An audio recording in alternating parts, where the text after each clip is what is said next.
Hello, everybody. Thank you for joining me. This is episode 13. Very, very happy with the way things are going so far.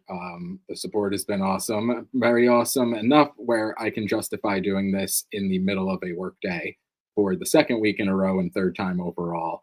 So I'm super happy about that. Um, and I am very excited to talk with my guest today. I was able to get a arc of her new book, which was me fighting with 4,000 other people, apparently. And luckily, it didn't come to blows because I'm pretty sure I would have lost. But I devoured it. I read it, I think, in maybe 3 or 4 days. It was fantastic. I was able to get my sister-in-law a copy, so both of us at my parents' house one day kind of just hustled into the corner of the room and talked about it. I loved it, she loved it, and everyone else who was reading it so far also loves it. So I am bringing to the stage now Miss R.A. Sandpiper. Hello. I think I need to like Hello. hire you to do speeches every time I like enter any kind of rooms because that was nice. I enjoyed it. I'm glad that works out well. I always say it makes it very easy for me when I actually read what is sent or what I want to, and it is great. It makes it very easy. I don't have to lie. That's why there's no stuttering. Like I didn't plan Yeah, that. It was just like, oh, that's how I nice. really feel. So it works out very well. Either that or you're a really good liar. One of the two. I'm not. I have a terrible poker face. I would be able to get called out quickly. Um, Okay, nice. I'll make a note of that. yeah, just take my word for it. It was great. But Okay, so the book, which doesn't even come out for another 2 weeks, I think, or a week and a half at this point, 9 days, right? correct. Yes, nine Um, days. Yeah. can you just give a little backstory on very basic? We're not going to do any spoilers, anything like that, but just a little backstory on it. Sure. I'm still really terrible at pitching my book. I do have to do it on TikTok quite often, but with TikTok it's not live, so I can just redo it every time I flub it. But it is a book which is it's fantasy. Obviously, I feel like everyone that comes on this writes fantasy books, but it's a fantasy book. It's more epic than the trilogy that I have that's coming out right now. It's called To Touch of Silent Fury, and it's a dual POV, first person, epic. I'd say it's epic, but it's got romance, but the romance isn't primary plot, and it follows the Tanny, who is an outcast amongst outcasts. She is the only woman in a brotherhood who everyone else thinks that brotherhood's creepy anyway, and she lives on an island waiting to get her fated path, which will dictate whether or not her abilities are able to grow, and whether or not she becomes broken or whether she completes her fate and is able to increase her magic. And that's kind of the first chapter and where it all starts. Which is a great jump off point because that was very basic and clear and really sets the stage nicely. I'm going to just share the cover as well because I thought the cover was fantastic. Um, Yeah, it's really different from my other covers. I really like this cover, but I think with this one, I tried to do more of like a Mistborn Sanderson-esque style cover of there's also Trudy Canavan, who's another person who has similar ones to this. I wanted it to like blend in more with trad, whereas I felt like my previous covers were good, but maybe more like indie vibes, where I thought this one, like if it was on a cover, if it was on a shelf, it could blend in more with trad. So that was the vibe. That was good. which worked out well because that's like a movie poster. Like I would get that blown up and framed on the wall. That looks really good. Um, the first thing I wanted to ask again because Tanny is like you said the only woman at the Brotherhood on the island. Yeah. Um, what made you have them moon touched? Like with that as the element, was there any kind of influence like for that? Interesting that you asked about Moon Touched as like being influenced by something because I had someone message me on Instagram and be like, "Do you play Skyrim? Because like there's something in Skyrim that like really reminds me of these characters." And I was like, "I have played Skyrim, but I have not played like enough to get to the point that I even realized that was a thing." But I think it's like a trope in fantasy. I've seen it in other fantasy series and like that there's often a race or a group of people that all have white hair. So I think there's probably so many different things I could draw from, like the witches, for example, are often like will have like white hair, and there's a lot of like pop culture references for that, but it's not supposed to be directly influenced by any of those, but I'm sure all of them did probably play a small part. I don't really know. I feel like the moon touched aspect of the world building was one of the later parts that I came up with, because I knew I wanted her to be in a weird society. I went from the position of wanting to gender flip the Bene Gesserit from Dune, if you've read Dune, where they've got like a sisterhood of people that are weaved into a lot of fates of a lot of different cultures. I thought it'd be fun to flip that round and then have her be the only woman, similarly to what's his name, Paul being the sort of the Kwisatz Haderach, or however you're supposed to say it. He was like the chosen one amongst women. Thought it'd be fun to have like a chosen one amongst men. So that's sort of, I guess, the Bene Gesserit, but like that doesn't explain the white hair thing. That's just fun. Yeah, exactly. That's interesting that that was an influence on you. That's very cool. I didn't kind of put that together, but now looking at it, it's like, oh yeah, that really is kind of an interesting idea. Yeah. The other question I had right off the bat was, this was, you know, kind of marketed to me as like a romantasy type thing, and Yeah. I'm not against it. I'm just not as familiar with the genre. Yeah. I've read like a couple of things and it's been great, but this was very slow burn romantasy, I would say, and I thought that that alone was very well done. But the key difference here, which I think is going to turn people on a lot more than what is kind of pushed everywhere else, is the world building that you put into it, because the romance doesn't even start for a little bit. Like, you kind of see the threads of what's starting and where it's going to end up going, but there's not really a push for the in that plot line until a decent way into the story. Was that kind of what you set out to do? No, it's never what I set out to do. I did the same thing with my original trilogy. I keep making this mistake. It's actually a thing of like, I set out to write a romantasy, and then I end up writing something that's like 80% fantasy and 20% romance. With my trilogy, it's like the first book is honestly like 0.1% romance, but I think I start out thinking, okay, this would be a cool idea for an enemies to lovers, or like that kind of premise. And then that's not, when I'm writing it, that's not what I want to focus on, or I don't want it to ever come across as feeling inauthentic. And somehow, if I like want to make it feel authentic, then I have to make the world feel lived in. I have to make the characters make decisions at paces that are correct for them and for the like way that I've built them, which means it ends up being way more slow burn, and it ends up being far less romantic, because I'm like, well, actually these guys are going through like a lot of like turmoil and stress and trauma right now, so I don't want to make them have sex. I was going to use the F word, and I was like, I don't know whether I should do that on a live, but so it felt like I keep getting to a point of like, oh, I really love romance, and it will always be an aspect of what I write, but I never want it to feel forced. So then it always ends up being like breadcrumbs of romance. But there we are. Which I thought was extraordinarily well done. And like I said, my sister-in-law, I made sure to get her an early copy, so she read it as well. This question was from her, but it was something I noticed along the way as well. But she said, I enjoyed that her backstory is of a scholar. Like, she's going there to become part of this brotherhood and, you know, learn sisterhood for her and everything. But what was the reasoning behind doing that instead of what one usually sees in romantasy? And the example is, you know, she's a girl, but is randomly good at knife fighting, or is perfectly skilled at one thing. Whereas Tani in this started very basic and had to learn everything along the way. So what was the reason? Why that choice? Yeah.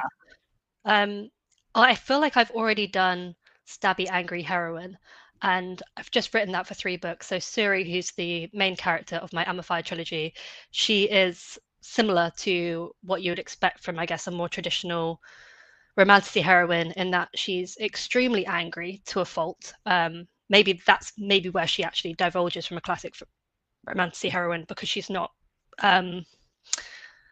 so willing to help everyone as a lot of them are, but she is still stabby, and she is still like very good with like her knives and she can kill people like well, and she already knows how to do that from the start.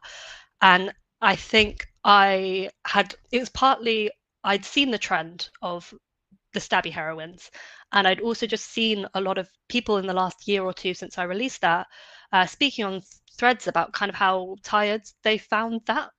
So I came from it almost from like a marketing or like other perspective of, I think this will be maybe more interesting and more unique if the character is softer in certain ways. Not to say that she's a very resilient and like hardworking and focused driven person, but she's just not maybe physically tough. So it was partly I thought people would enjoy it and maybe find similarities in themselves, and a lot of readers are people that see themselves as like academia, scholarly. So I thought I'm making a reader main character for readers. But also just along the way, I started to really like that dynamic, because I realized I could then have their enemies to lovers dynamic have this element of mutual respect for each other's intellect. And I liked that as a concept, and it just sort of grew from there, and I just committed to it more and more. Which again, I think was very well done in this, where I think the strongest aspect of this book was the characters, because all of them came off, especially with the dual POVs, but it never felt like, yeah, here we go again. Like, this is kind of a retread of something I read before.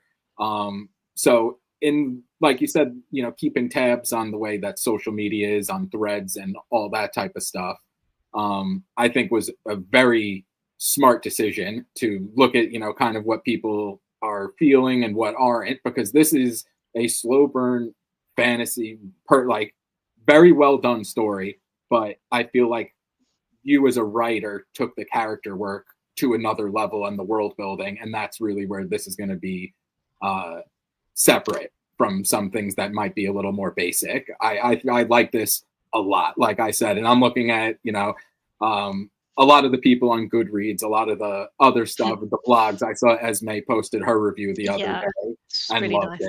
it. Yeah, I mean, I love her as a reviewer anyway. Like, I followed her before I started looking at anything. So to see kind of, she spoke much more eloquent than I ever could in the reviews. But and me, honestly. It seems like, you know, what you set out to do is, you know, kind of exactly what is happening. So congratulations on that. Thank you. Again, thank you so much for all of the compliments. Like, before you move on to ask me a question, I'm like, thank you.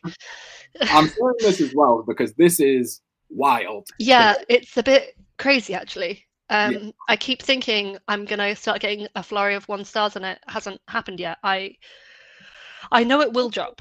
I'm not delusional. I'm not completely crazy. I'm aware that like there is a certain level to which I have given people ARC copies. A lot of people ARC copies. Some people, this is their first ARC. Some people are experienced ARC readers. But I think there is a level to which people don't want to sort of burn a bridge and want to maybe slightly inflate a review. So I still think this is very good, and I still think it's like indicative that people really like the book. But I do believe that when it comes out, it will drop to a much more reasonable 4.3 or 4.4 within a month. Expecting the drop is reasonable because it just makes sense. Like what you said. Yeah. You just can't please everyone. These are people that picked it up based on a hook carousel that I did where they already knew what they were getting themselves into. Other people that pick it up just based on word of mouth, it might not be for them. I will get a 1-star review within the next month, and I have to prepare myself for that. Yes, but before those 1-star comes, this is wild. Even besides the rating, if you push that aside, 370 reviews 9 days before a book comes out. Crazy. Like, that's crazy in a great way. I'm so stoked for you because that's awesome. As a writer in the indie scene, how did you go about getting that word of mouth? Because the word of mouth is insane right now. So what did you do? You know, kind of the crucial, how do you do this? How do I replicate this question? Mixture of like hard work and luck, because it's always like luck a lot of the time. People like free books. So That also helps with ARC promotion. My aim was to get 800 people to sign up for an ARC, or just 800 people approved for an ARC, because I wanted it to have 200 ratings on release. And then I was making content. So I have 20,000 followers on TikTok, which is where most of people that read my books come from.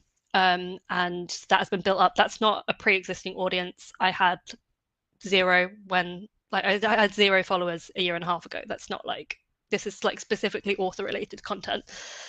But essentially it's one video that hit the algorithm correctly. I got 80,000 views on it in 10 days. It was a photo carousel. So it was one picture of me saying, "Hi, I'm Rachel. I'm looking for ARC readers for this book that's coming out. Can I tell you about it?" And then 12 moody pictures, which each had like a snippet of a hook.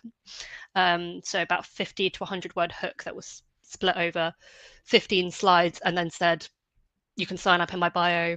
And that one, for some reason, I've made so many of those. I make like 4 of these a week, and most of the time they get less than 1,000 views. For some reason, that got 80,000 views, and it meant that 3,600 people signed up for an ARC, of which I accepted 3,200, of which 2,000 of those actually downloaded it. So only 2/3 of the people that I got and who had specifically applied for it have actually downloaded it. So just useful numbers for people to know.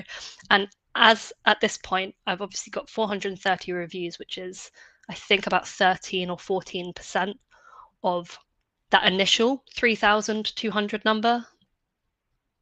So it's a numbers game. Mm-hmm.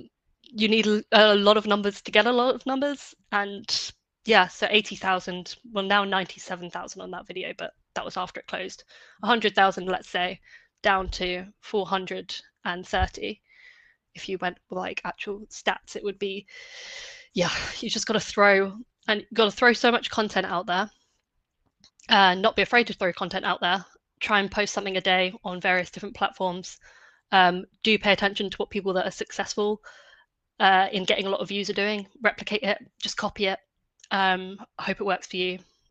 1 in 20 videos or reels might take off, and yeah, that's all I can say really on the advice point.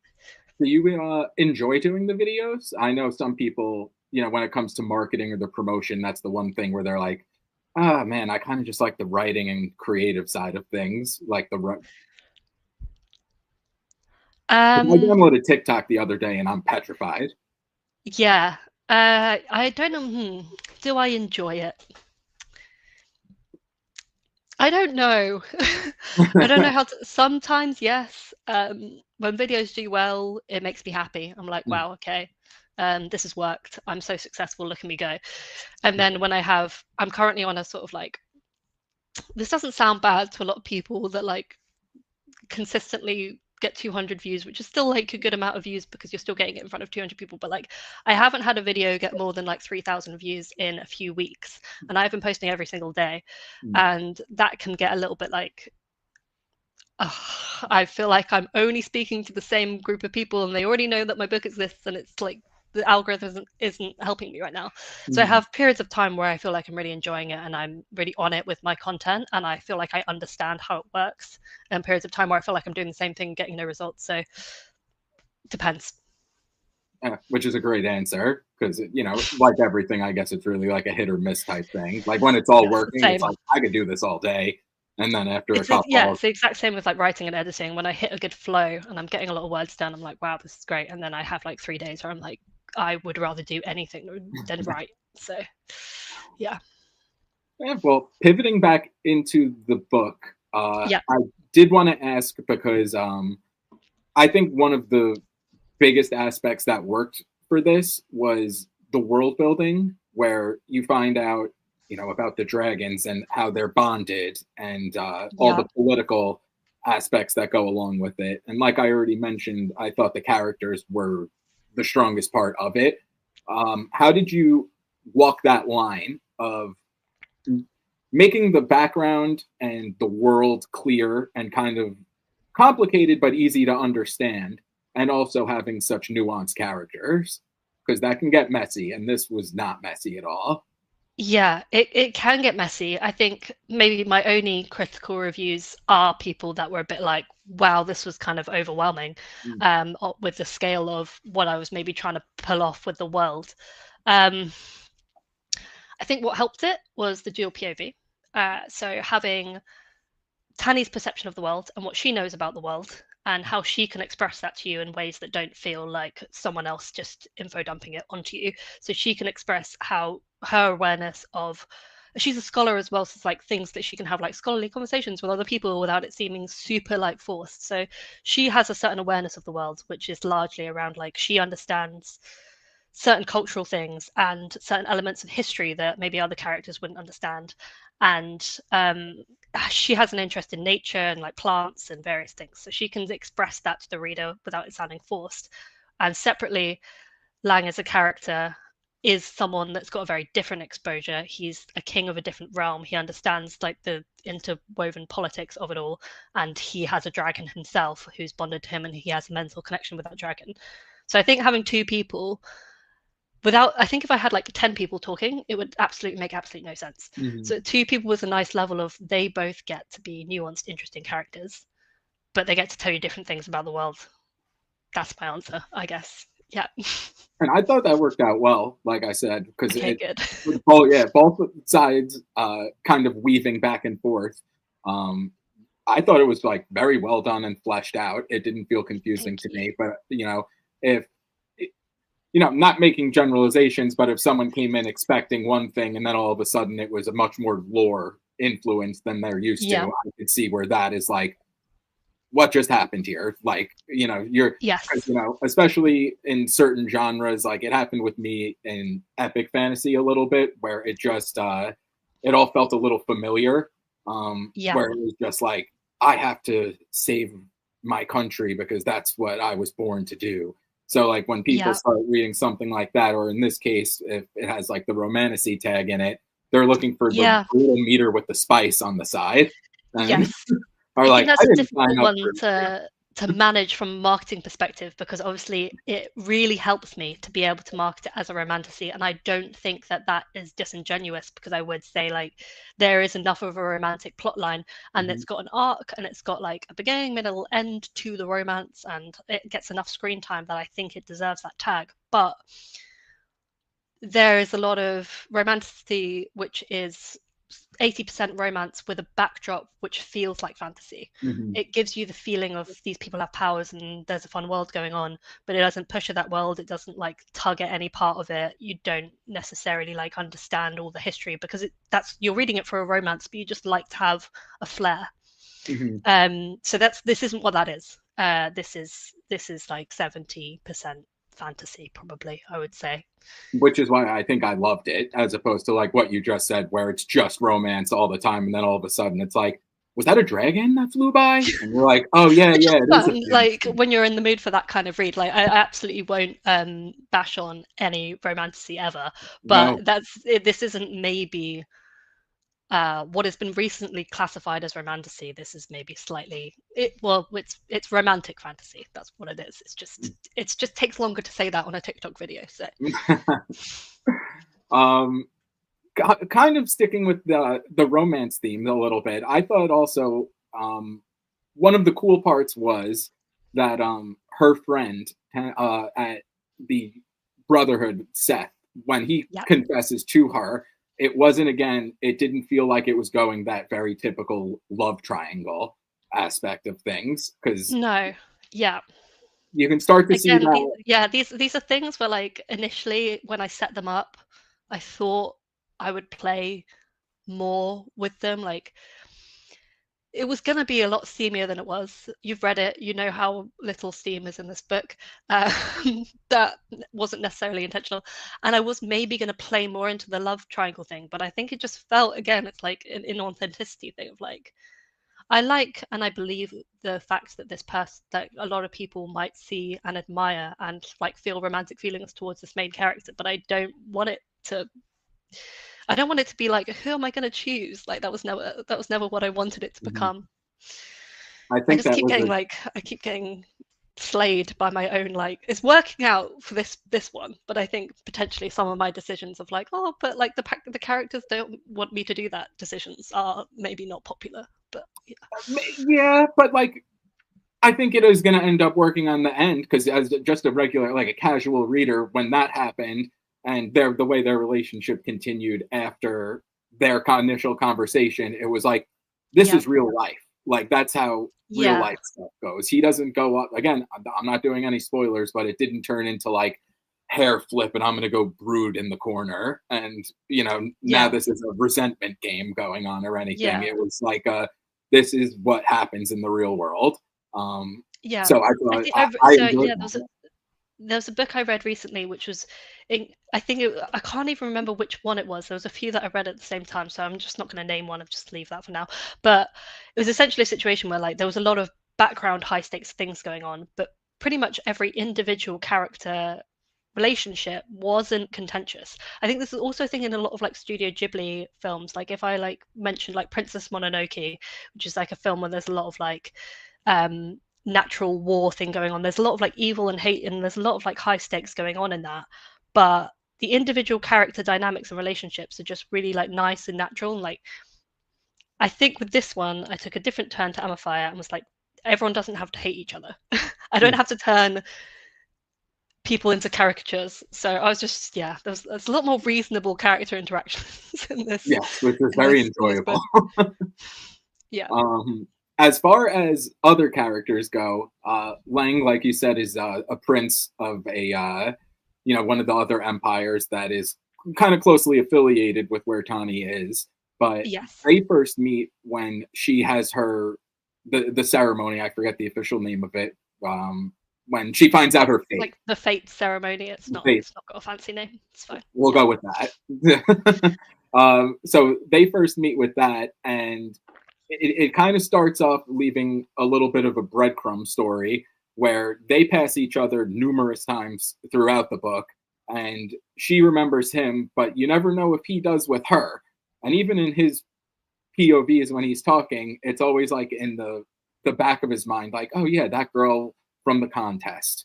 That I felt came across. How did you go about making his plot lines advance the way that they did? Because he has much different concerns than her. While she's off, she ends up in the forest running off with Shadow, a whole bunch of other stuff. But at no point when we leave her mind and are with him does the story slow down.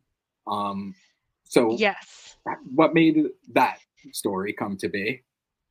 So like why did his story follow the trajectory it does? So overall, in terms of if you count the number of chapters, Lang does get like a lot less screen time than Tani does. He maybe gets a third, maybe less of the chapters. I think it's just timing. Like I tried to time his chapters with kind of lulls in Tani's chapters. So when she was recovering from something, or when she was traveling. So there's a sequence when she's just where I'll cut to him because she's just about to go on.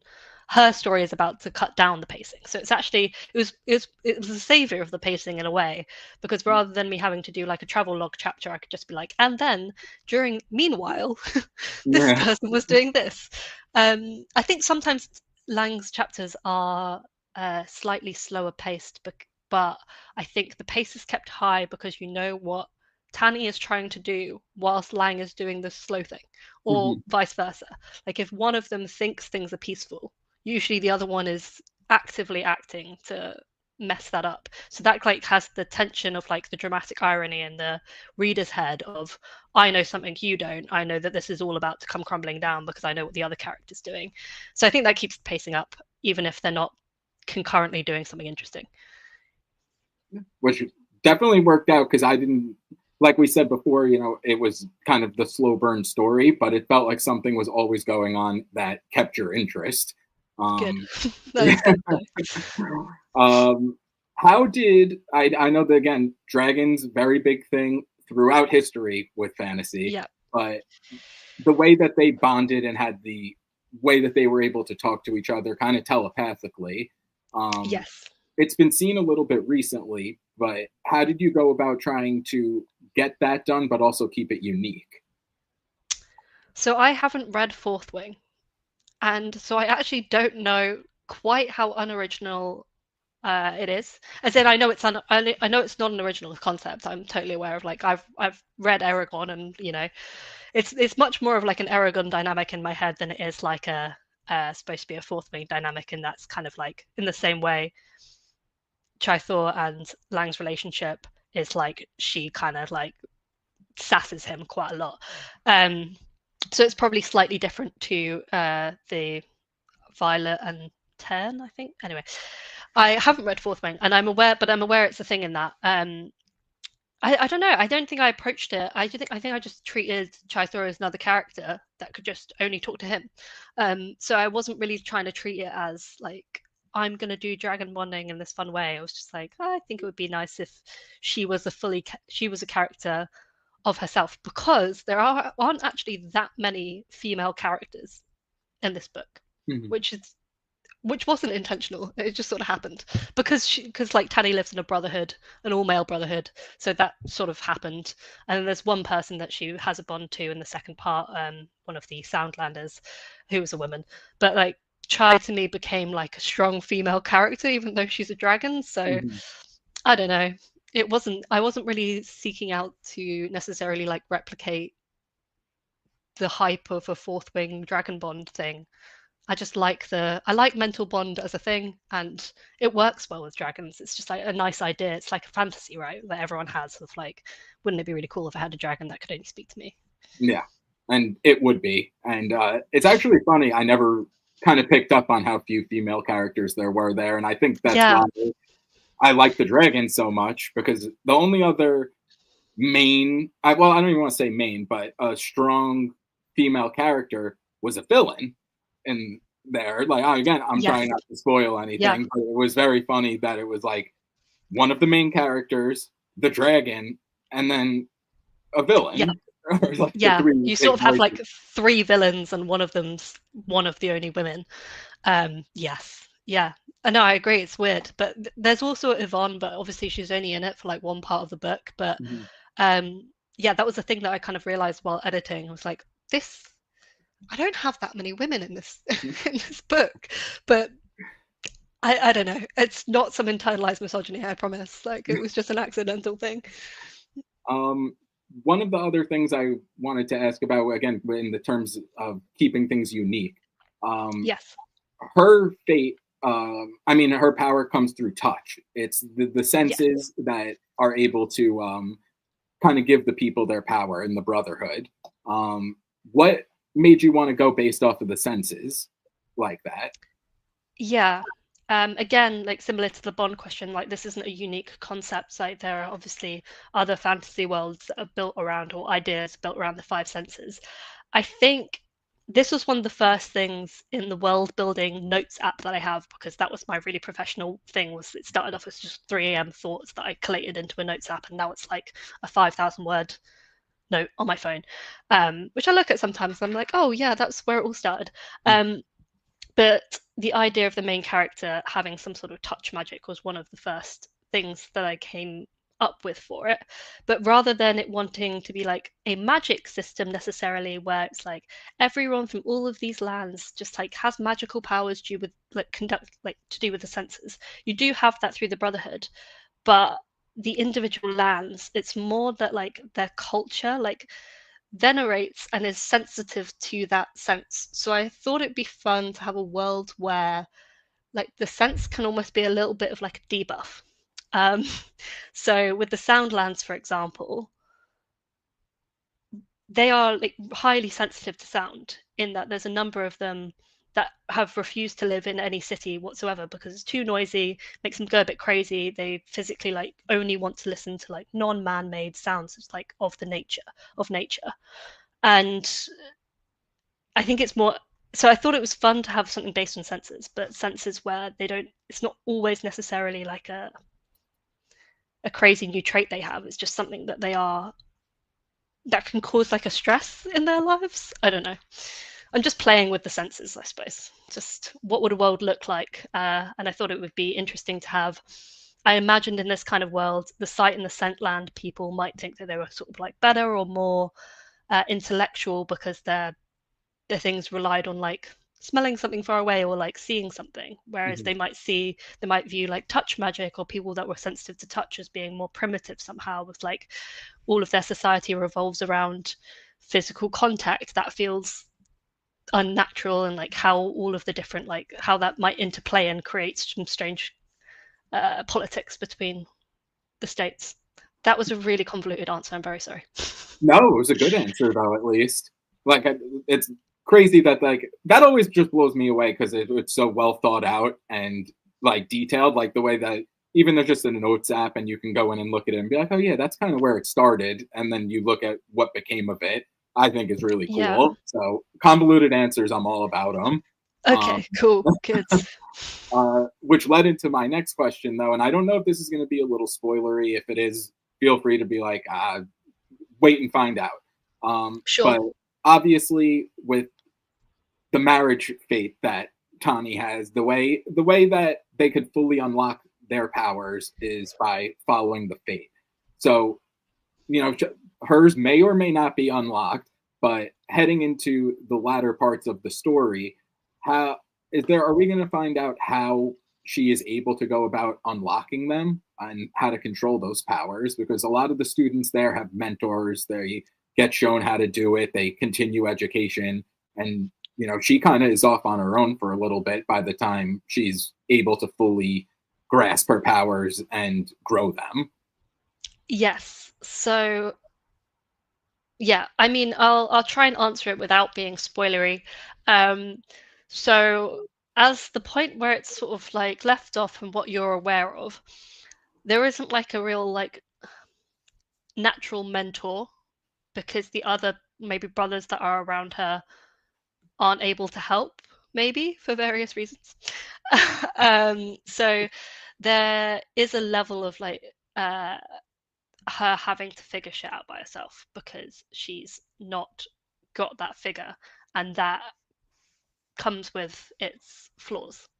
Um, which yeah, so there's a level to her of her fearing her own power and maybe not using it, and maybe using it and using it badly, or not really understanding exactly how it works and having to test various different things before she actually works out how to use them.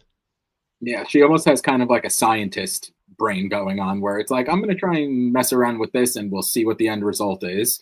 And Mm, towards the end of the book, there was some stuff that went on where it was like, oh no. Like I was yeah. reading it and it was just like, oh, this can't be happening with 40 pages left. But one of the things that Yeah. I think is very unique and cool is that this is going to be a duology and not a trilogy. Um, what made you decide to only go 2 books instead of just chugging away and getting as much as you can out of it? Um, it's a good question. I think I thought of the ending of book one and I thought of the ending of book two. I thought that's only 2 books, and it is, but both books are going to be quite long. This first draft for the second book, I'm like, maybe I should have made it 3, but there isn't like a natural point now. Like there still isn't a point where I would have like cut it any differently. So it's just 2 long books. But yeah, I mean, I could have sort of also I'm indie published. I didn't know whether I was going to get any response to this book. I didn't know how the response was going to go. I didn't want to commit to a 4 or 5. I've just finished a trilogy like last year, well, this year, and in May. I was nervous about opening up something that felt more open ended, and I knew like I could tell most of her story at least in 2 books. But yeah, it's partly like I don't really like the idea that like just because it's successful it needs to go on indefinitely. That feels like, and I didn't know if it was going to be successful at all. Mhm. Still, you know, jury's still out. It's going well so far, but like it hasn't come out yet. Mhm. um and yeah, I felt like initially it was like I had 2 endpoints in my mind, and that still feels correct to me. I will say that I have thoughts of doing a different duology in the same world following different characters. But just because I like the world and I have a couple of ideas about like other characters that might be really interesting to follow. But yeah, I think 2 books. Well, it will be 2 books. It's just the second one's long. And the second one again, what is the timeline looking out on that? Because I know a bunch of other people have been asking. Yes, I'm hoping it's going to come out on the 5th of March. Worst case, 5th of April. The first draft, I have 2.5 chapters left to write of it. I want to finish it this week, but it keeps getting longer. So it just hit 130,000 words. For context, book 1 is 140, but it was 120, and then I added 20,000 words between the first draft and the one that came out. Because I'm an underwriter, I think that will happen again. So I think this one will likely be at the 160 mark. Which is just a lot more work and time to. It's obviously not like in the realm of fantasy. It's not crazy. There are a lot of people, even like in indie and trad, that put out much bigger books than that. But it's still going to take a significant amount of time to edit and get it to the level where I'm happy with people that have read the first book reading this one and agree that it's like as good quality. So yes, hopefully March the 5th, maybe April the 5th. Perfect. So a nice announcement here. I'm going to be sure to broadcast that for everyone. Exclusive. Totally. That'll be my first TikTok post, and we'll see how I do on that. Nice. Yep. Question in the chat. Question for both of us. What's your book of the year so far? I figured we'd do one trad, one indie, because I feel like just picking one has got to be impossible at this point. Sure. I haven't really read any like new releases, so it will be just books I've read this year. Okay. One indie. I'm going to go with Sea of Souls by N.C. Scrimgeour. I don't actually know how to pronounce her surname, which sounds bad. Scrimgeour? I don't know. Anyway, it's great. It's like Pirates of the Caribbean meets One Dark Window, and there's Selkies, and it's like very dark and gothic. It's like One Dark Window-y vibes. Big fan. It's very good. Again, a one that I think like started out conceptually as being super romantasy and then became romantic fantasy, and it's good. I like it. And then my trad pick, I did finish. So I'm gonna say Cushiel Start. Have you heard of Cushiel Start? No. It's quite an old romantasy, and I'd say I almost DNF'd it. But then the second 2/3 of the book are like some of the best 2/3 of a book I've ever read. Very epic in scale, barely romantic. Like I think it's almost being done a disservice that people put it as a like romantasy pick sometimes. Like I've seen it in like fantasy romance subreddits being recommended, and that is just like a hugely complicated epic fantasy with the most ridiculous complex political systems you've ever read, but there just happens to be romance in it. So like anyway, it's very good, but it's also really complicated and it took me a long time to get into, but I'll say that one. Yeah, I think very good answer. I'm gonna have to check out the second one for sure. I think for trad publishing, it was A Pariah by Anthony Ryan. It was okay, nice. Yeah, I read nothing but indie for like a year maybe, with like one Jay Kristoff book in there, and then when I threw that in, it was like, oh yeah, like I forgot. You know, I've read a lot of great indie stuff. Everyone is really crushing it, which we're about to get into after this. But reading The Pariah in the middle of that was like, oh shit, nice. Like that's an actual kind of genius. And as far as indie stuff, there's so much. I literally just finished right before this, Born in Fury, which was Moshe Winter. I just love that. And then I just finished his second book, which I guess is really the first of that series, which was The Winds of War. And I just finished that probably 20 minutes ago. And it was one of the ones I've enjoyed the most recently, nice. Where it was it gave me a visceral... It's recency bias. You're coming off the high. I know you would have said mine had you not just finished it. So. I thought that was a given. Obviously, outside of mine, it's the one you finished 20 minutes ago. It's fine. Yes, exactly. And I know in the chat, ZB is begging for... It's more of like a book of the day, really. So it's fine. Yes. Yeah, he was obviously hoping for Whispers of the Storm, but you know. Yeah, his was a distant third compared to yours and the one I finished 20 minutes ago, but it was good. But one of the coolest things I think about this scene going on now, I'm going to again pivot to indie publishing because Yeah. I first discovered your work as a member of the Secret Scribes.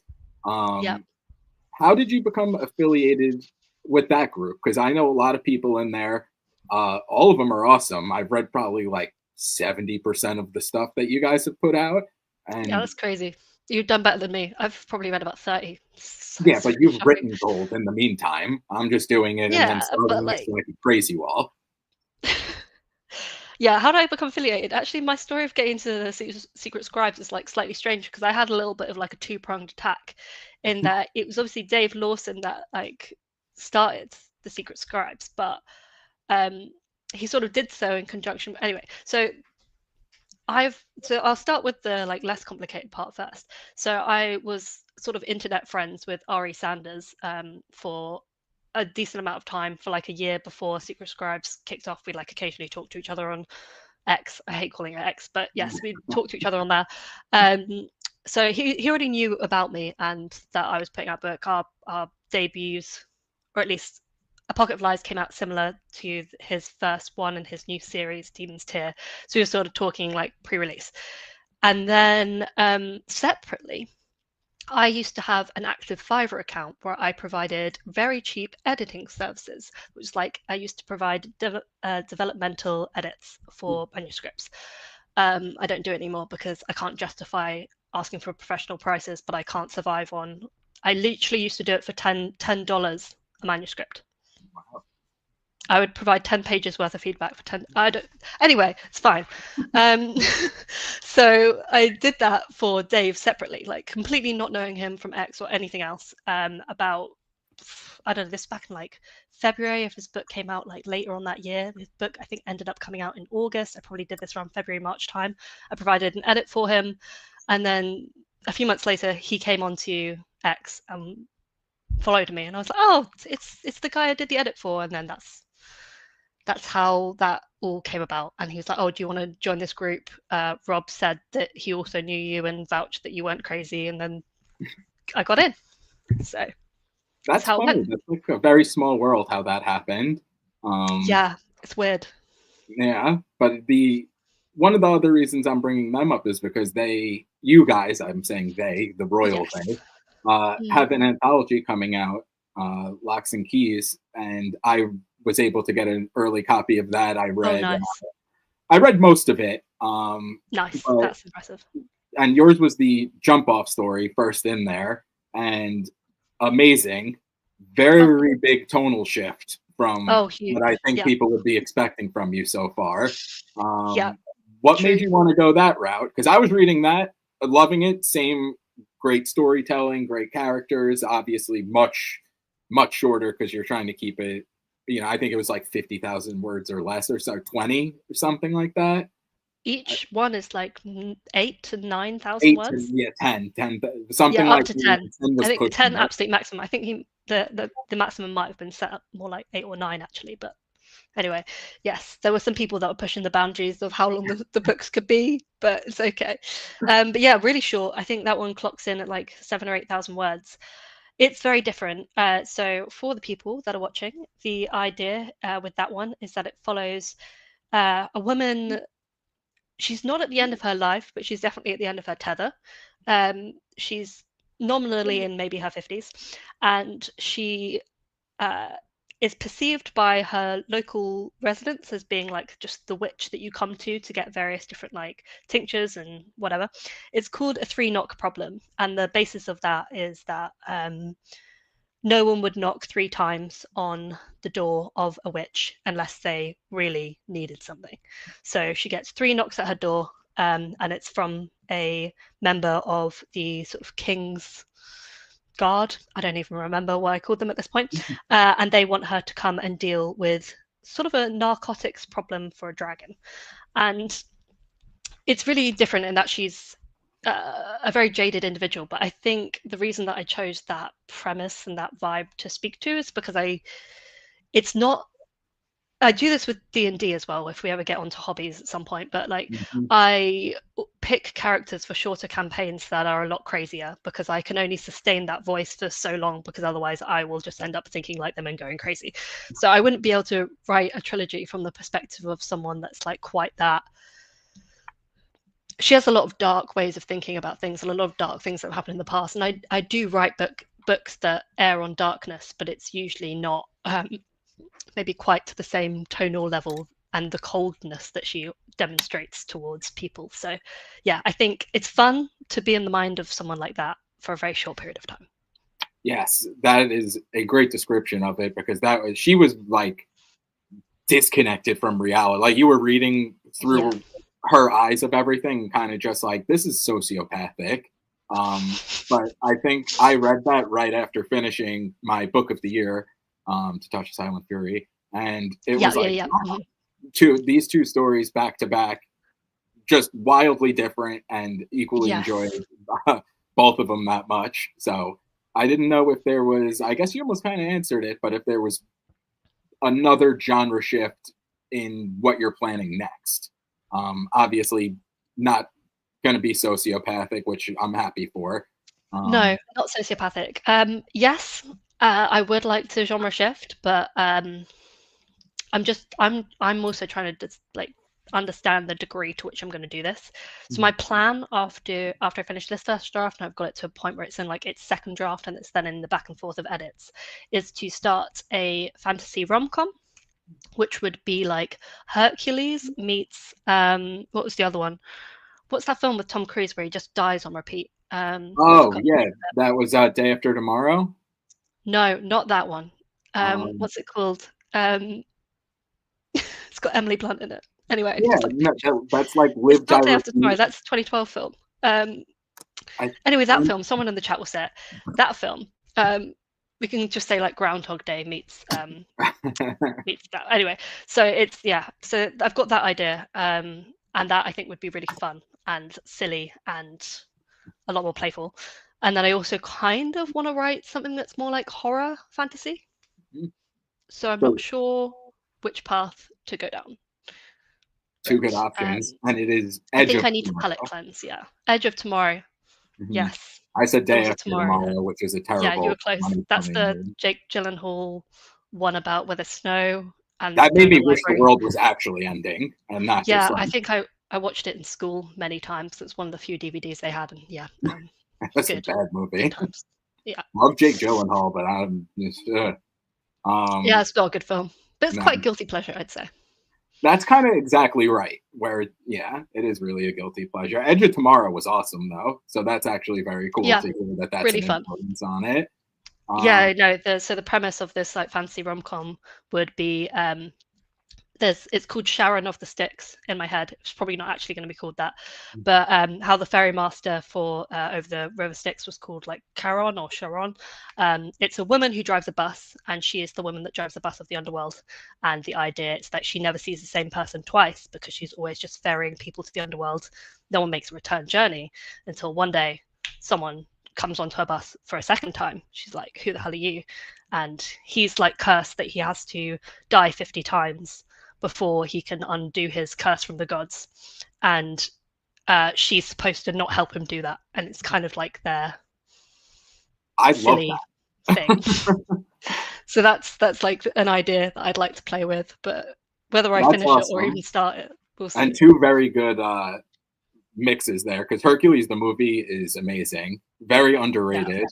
Like no one talks about it. Great movie. It's one of the best Disney films, for sure. Yeah, that's fine. That's a good one. But pivoting into hobbies, which I was going to ask, you a movie person?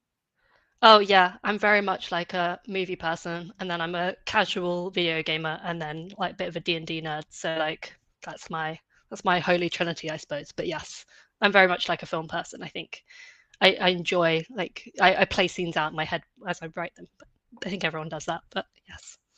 Yeah, that's it works out well, because I feel like sometimes people don't do that and it comes off very disjointed. There's been a couple of books, yours, and one earlier that I was reading, The Clatterman, which is a horror story. And those two really stick of ones that I've read recently, and where I was like watching it happen through Mm, the book.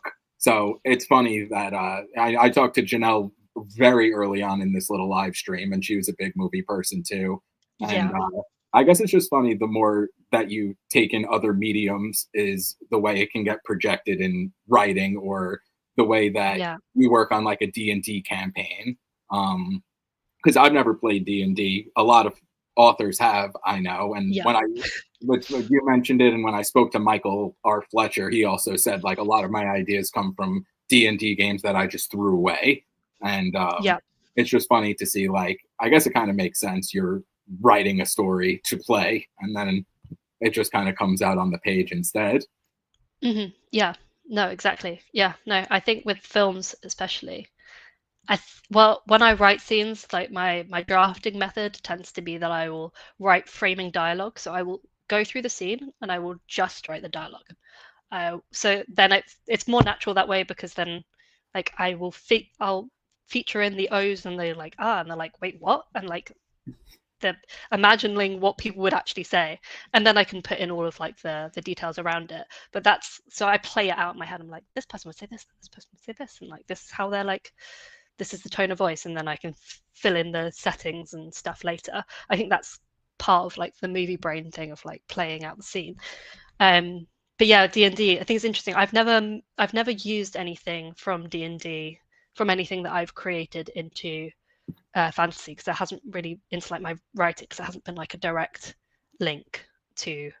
So like the campaign that I wrote wouldn't make any sense for me to try to write it as a book. It was weird. It was quite meta. Like it would be too confusing to try and put it into a thing. But it's all practice, and in the same way, like I started out writing fan fiction, but I also feel like D&D is a form of fan fiction. You're just like using your own characters rather than ones that exist in other universes. And this popping that comment up, because I think that is very interesting as well. Because I know a lot of people can sometimes have a problem writing the dialogue where it feels very inauthentic. And I guess that kind of goes back with what you said, where you'd rather the story be realistic than kind of Yeah. just forced. So, what, I guess, continuing with that, what do you enjoy the most about writing dialogue? Like, does that come easily to you? And kind of, Yeah. it's much easier to do that and then branch off, as opposed to kind of just filling it in afterwards. Yeah, the dialogue tends to flow very quickly. There are like big emotional moments. I think I also can write quite well, like the big like sad bits where someone's like just like someone's internal monologue of like them crashing out about something. Those things, because one of them just feels like writing a diary in a way of the person, and the other one is just, oh, this thing and this thing and this thing. Like the grind of the writing is, for me, is like filling in, oh shit, they haven't eaten anything in 4 days, crap, and then like filling in all the setting and realizing they're in a completely empty room and like all of that. So yeah, it's all like the less fun things of yeah. I'm not the Tolkien person of like loving to write setting. Setting is just the place in which the story happens for me. Yeah. There's it's funny, when I mentioned in my review and I was like, oh yeah, I loved the prose, and you're like, me, it couldn't be. And then I saw Esme said the same thing, and she didn't get a me couldn't be. But Oh, she my said other nice things, and I wasn't distracted by you specifically pointing out the prose, but like I don't pride myself on having particularly nice prose. Well, these are two of the all-time best reviewers, ranked by no one except for everyone with Yeah. Esme, because she's awesome. Yes. But my question, which I've asked a couple people so far, when you're writing things, and it doesn't even have to be like a full scene, but sometimes lines. I kind of bookmarked a bunch of them as I was reading it. I'm not going to do it because I don't enunciate well enough. I'm an East Coast person in my 30s who sounds like I'm from California. So I Mm-hmm, just won't mm-hmm. do it. But when you write things like that are especially meaningful or kind of profound or just sound good, do you realize as it was done that you did it? Or does it take maybe someone pointing Yeah. it out to you or you reading it back to be like, I just crushed that because I So just don't know. yeah, no, this is an interesting one. Okay, if I went through a lot of the things that people find quotable in my books are things I almost cut, Wow. which because I don't like my writing to like feel cliche, I am very like harsh. It's like killing the darlings thing. I'm harsh on anything that feels like it's quotable for the sake of being quotable. So there's a few but like those that but the ones I leave in are the ones that readers are like drawn to, and I think I can tell because like there's often like a little bit of a lull, or there's a moment and then someone just says something like big. And sometimes it's like it's rarely like something that's intermeshed within like a paragraph. It's usually like a statement of dialogue where someone says something, you're like, wow, okay, yeah, you made a statement there. Yeah, I often almost cut them because I'm worried that it feels too intentional. It's like the thing is, but I have to leave in some. I have to leave in some like some things where I'm just like I'm just saying something that it's like sounds cool right now. There's some that I just genuinely just actually really like. So I actually really like the conversation that so there's a conversation that Tanny has with Lang at one point, and they're talking about and she asks him, like he asks her to like guess what his dad might say, and that spiel I like. And there's also a separate conversation about loyalty later on, which I feel like is like towing the line but doesn't quite cross it, and I'm like, this is fine, I'm okay with this, I think these lines are cool. But there's a couple of ones that people have like quoted that I'm like, oh, I'm glad I didn't cut that. I'm really glad that I didn't get too cringed out by my own sentences. It's often like the last sentence of a chapter that I'm like, is this overstating the point? But then people like it, so maybe it's only overstating it for me when I've read the book 7 times. Yeah, exactly. When you look back, I'm sure it could be like, oh, this is a little heavy-handed. But as a first-time reader, it's like, wow, that hit really hard. That's so funny to hear that because, I definitely thought that. I had the loyalty one bookmarked, and I had another one, which I'm not, again, I don't know it off the top of my head, but it was about like the wishes. And I think that line I had also. So yeah, that one I like. That one's fine. But yeah, there's just like a couple. I think the loyalty one and that one are fine.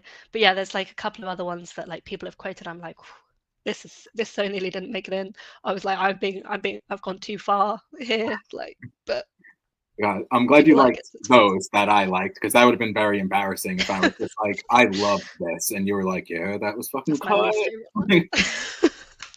No, those were never under threat. Those ones were fine. There were a couple of like more romantic lines that I think I nearly axed, but other people liked, so it's fine.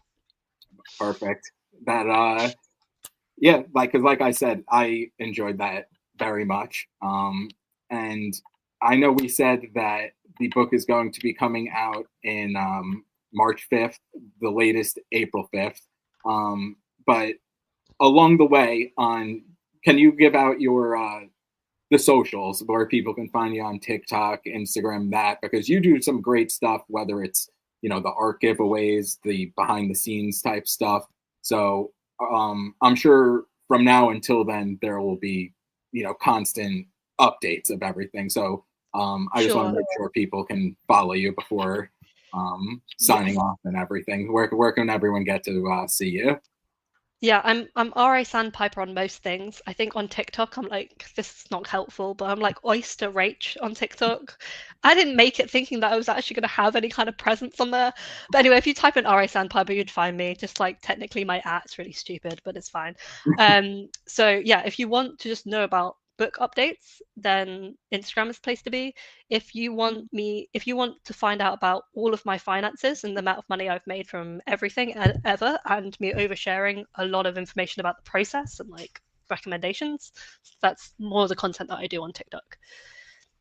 Very interesting. Yeah, that's cool. I like the behind the scenes and everything, so I'm sure other people will as well. Do monthly updates on how much money I've made since starting as an author on TikTok, which is interesting. That is interesting. That's very open. Yeah, it's very open. There's like one aspect of my finances I'm currently not allowed to talk about, which is like the specific amount I was given for my audiobook deal. But other than that, I can sort of combine that number with other things and then like tell people. So no, Yeah, I'm very open about all money for on there, X. but at some point it will like I won't be allowed to do that. But at that point, hopefully I'll be doing okay, so it's fine. And when is the audiobook coming out? I don't even think I saw. I think I saw that actually, but never asked So the about it. Amafire audiobooks, 1 and 2 are out, and the third one's supposed to come out in October. This one, To Touch Silent Fury, I don't currently have an audiobook listed for it. Depending on how it does, I might make it myself, but because I'm going to have to hire 2 narrators because it's dual POV, it's just going to get really expensive really quickly. So Yeah. I don't know. We'll see. Well, if you need anyone who's from New York and sounds like they're from California to fill in, I can do that. I can't. That's not exactly what I was envisioning for Lang. Have you got any other accents you can throw in? Anything No good else? ones. Not if you want No to good make ones. mine. Well, technically it's fantasy, so you can just make one up. I think it's That's okay. true. Like, he's not from any specific place, so maybe he is like sort of Californian New Yorker. That'll do. Yeah, perfect. I'm finally alive in a dream world. But thank you very much for joining me.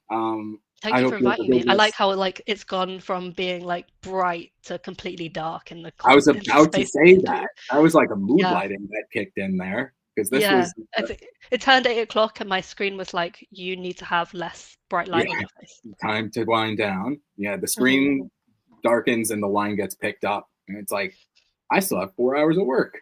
But thank you for joining and interspersing my day with something fun, and for everyone in the chat for joining as well. And I can't say enough about the book, and just wish you continued success on everything. I Thank think, you. Thank you yeah, so much. the trajectory is crazy, so I'm very excited to see where it goes. Fingers Yes, me crossed, too. knock on wood. Yes, all of that. Thank you so much for having me. Honestly, it's been fun.